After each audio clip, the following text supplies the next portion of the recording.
Hello everyone, কেমন আছো তোমরা সবাই? আশা করছি সবাই ভালো আছো, আমরাও ভালো আছি।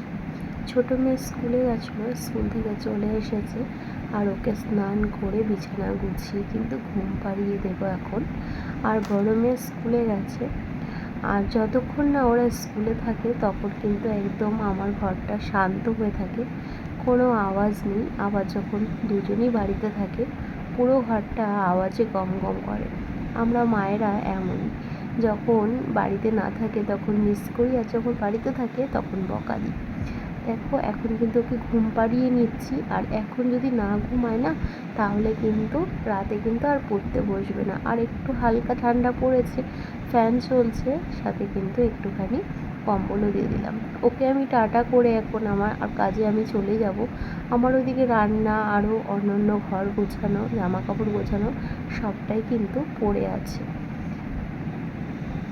এখন দেখো মেয়েদের পড়ার ঘরে এসেছি, আর আজকে না বড় মেয়ের প্রজেক্ট ছিল, সেই প্রজেক্টটা কমপ্লিট করে আজকেই জমা দেওয়ার ডেট ছিল, তো চলে গেছে। চারিদিকটা দেখো কতটা এলোমেলো, অনেক ওই পাশের ঘরটা গুছিয়ে মেয়েকে তো ঘুম পাড়িয়ে রেখে আসলাম, এখন তোদের পড়ার ঘরটাও সুন্দর করে গুছিয়ে নিলাম। সবটা না তোমাদের সাথে শেয়ার করতে পারলাম না, যদি সবটা শেয়ার করতাম তাহলে কিন্তু আমার কাজের অনেকটা দেরি তো হতোই, আর ভিডিওটাও কিন্তু অনেক অনেক বড় হয়ে যেত। তো এই যে পুরো ঘর গুছিয়ে নিয়েছি, আর কিছু বই রেখে দিয়েছি খাটের উপরে, সোফাটাকেও কিন্তু সুন্দর করে গুছিয়ে নিয়েছি।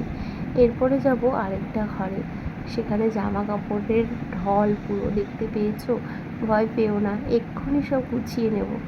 কত জামা কাপড়, আর একটা নিতে গিয়ে না 10টা জামা কাপড় ফেলে, আর আগোছালো হয়ে যায়। প্রত্যেক দিনের ডিউটি এটা আমার, নতুন কিছু না।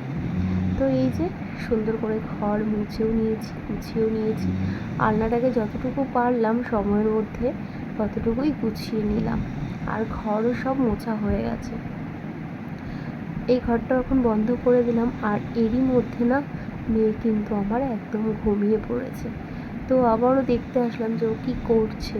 তো এই যে রান্না করব, বারে বারে ওকে দেখবো, আর এই যে বালিশটা দিয়ে রেখেছি, কোন সময় বালিশটা ফেলে তারপরে কিন্তু আর কি নিজেও পড়ে যেতে পারে, সেই জন্য বারবার দেখি। তারপরে চলে এসেছি রান্নাঘরে। রান্নাঘরেরও ভয়াবহ অবস্থা, কি তুড়ি মেরে কাজ হয় সবাই ভাবে। দেখলে তো দুটো তিনটে তো তুড়ি মারলাম, কিন্তু হলো কি না, আমাকে নিজেকেই কাজগুলো করে নিতে হয়েছে। বাসনপত্র মেজে নিয়েছি, আর এখানে বর না 2-3 রকমের মাছ এনেছিল, তার মধ্যে সরপুঁটি আর কাতলা মাছ নিয়েছি। সরপুঁটি মাছটা আমার দুই মেয়ে খেতে চায় না। আর এখানে এই যে মাছ ভাজা, আর ওই পাশে কিন্তু ভাত বসিয়ে নিয়েছি। আর পরিষ্কার না করলে কিন্তু আমার রান্না বান্না একদমই মন বসে না, সেই জন্য সমস্ত রান্নাঘর পরিষ্কার করে তারপরে কিন্তু রান্না করছি। আবারও রান্নার পরে আমি মুছবো। রান্না করতে গিয়ে এই যে তেল ছিটবে, সব কিছু হবে। আর মাছটা না পুরো জ্যান্ত মাছ ছিল, তবে আজকে ভেবেছিলাম রান্নাটা পুরোটাই তোমাদের সাথে শেয়ার করব। দুঃখের বিষয়, এত মাথা যন্ত্রণা করছিল আমার, আর তার মধ্যেও কিন্তু মাও ফোন করেছিল।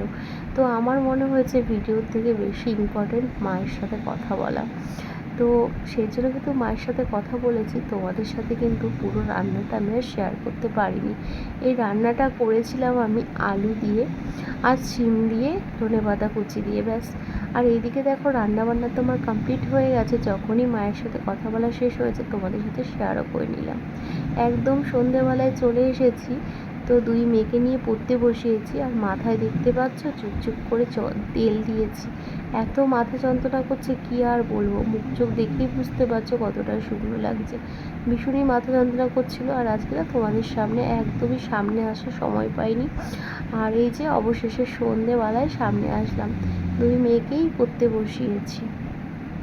তো এই যে বড় মেয়ের পড়তে বসিয়েছি। আর জানো তো পরীক্ষা না থাকলে কিন্তু আমি অবশ্যই পড়তে বসাতাম না, আমি কিন্তু ঘুমিয়ে পড়তাম, এতটাই মাথা যন্ত্রণা করছে। কিন্তু সব কিছুকে পিছনে ফেলে আমাকে তো পড়াতেই হবে, যেহেতু মেয়েদের ফাইনাল এক্সাম রয়েছে, তো কিছু করার নেই, তাই না?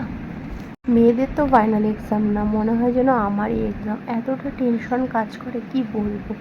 তবে আজকে না ওর পড়ার ম্যাম অনেকটাই হেল্প করেছে, প্রজেক্টগুলো কমপ্লিট করে দিয়েছে, বলতে পারো আমার অনেকটা চাপ নামিয়ে দিয়েছে। সংসারের কাজ, বাচ্চাদের দেখাশোনা, স্কুলের রুটিন অনুযায়ী বই গোছানো, খাওয়ানো দাওয়ানো, 2 টাইমে আসা, মানে আমি না জাস্ট হাঁপিয়ে উঠি জানো তো। তো সেই জন্য কিন্তু অনেকটাই হেল্প হয়েছে প্রজেক্টগুলোকে আন্টি দেখাশোনা করেছে বলে। তো এই আর কি। তো চলো আজকে তো বকবক করেই কাটিয়ে দিলাম, তোমাদের সাথে তো কোনো কাজ বা কোনো কিছুই আর শেয়ার করতে পারিনি। সব দিন তো আর সমান যায় না, তাই না? তবুও কিন্তু হাসি মুখে মেয়েদেরকে পড়ানোর চেষ্টা করছি, কারণ প্রচুর পরিমাণে মাথা যন্ত্রণা করছিল। আর এই ভয়েসটা আমি দিতেই পারতাম, কিন্তু পাশে না কোথা থেকে যেন গান বাজছিল, তো সেই জন্য কিন্তু আর শেয়ার করতে পারিনি। তো এই যে ছোটো মেয়েকে লিখতে দিয়েছি, আর ওইদিকে কিন্তু বড় মেয়ের পড়াটাও কিন্তু ধরে নেব। আর আমি যদি সামনে বসে না থাকি না, তাহলে কিন্তু 2 মেয়েও পড়বে না। দুজন যেহেতু রয়েছে, হয় মারামারি করবে, না হলে গল্প করবে। তো এখন তো গল্প মারামারি এরকম সময় নষ্ট করা যাবে না, সেই জন্য কিন্তু আমার কষ্ট হলেও আমি কিন্তু বসে বসে ওদেরকে পড়িয়ে নিচ্ছি।